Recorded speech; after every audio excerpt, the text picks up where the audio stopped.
সম্প্রতি ওয়াশিংটনে এক বৈঠকে মার্কিন প্রেসিডেন্ট ডোনাল্ড ট্রাম্প ভারতকে উন্নত প্রযুক্তির F-35 স্টেলথ যুদ্ধবিমান সরবরাহের আগ্রহের কথা জানিয়েছেন। বর্তমানে এই জেট শুধুমাত্র ন্যাটোভুক্ত দেশ ইসরায়েল এবং জাপানের মতো কয়েকটি দেশের কাছেই রয়েছে।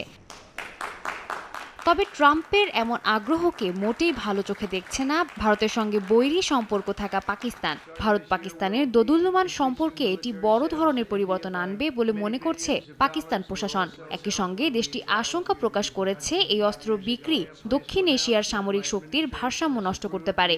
শুক্রবার পাকিস্তানের পররাষ্ট্র মন্ত্রণালয় স্পষ্ট ভাষায় জানিয়ে দেয়, ভারতকে উন্নত সামরিক প্রযুক্তি সরবরাহ করা হলে তা দক্ষিণ এশিয়ার কৌশলগত স্থিতিশীলতা নষ্ট করবে। ট্রাম্প ও মোদির মধ্যে বৈঠকের পর প্রকাশিত যৌথ সংবাদ সম্মেলনে পাকিস্তানের বিরুদ্ধে সন্ত্রাসবাদ ইস্যুতে করা মন্তব্যকে একপাক্ষিক ও বিভ্রান্তিকর বলেও অভিহিত করেছে ইসলামাবাদ।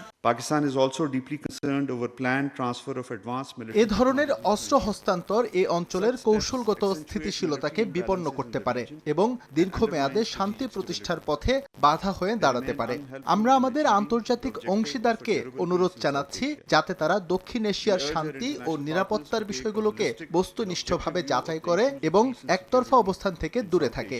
এদিকে পাকিস্তানের পররাষ্ট্রমন্ত্রী ইসহাক দার আগামী সপ্তাহে জাতিসংঘ নিরাপত্তা পরিষদের উচ্চ পর্যায়ের বৈঠকে যোগ দিতে নিউ ইয়র্ক সফর করবেন। তিনি বিভিন্ন দেশের পররাষ্ট্রমন্ত্রী এবং জাতিসংঘের ঊর্ধ্বতন কর্মকর্তাদের সঙ্গে আলোচনায় বসবেন। সেখানে তিনি চীন সহ বিভিন্ন দেশের পররাষ্ট্রমন্ত্রী ও জাতিসংঘের শীর্ষ কর্মকর্তাদের সঙ্গে বৈঠক করবেন বলে জানান শাফকাত।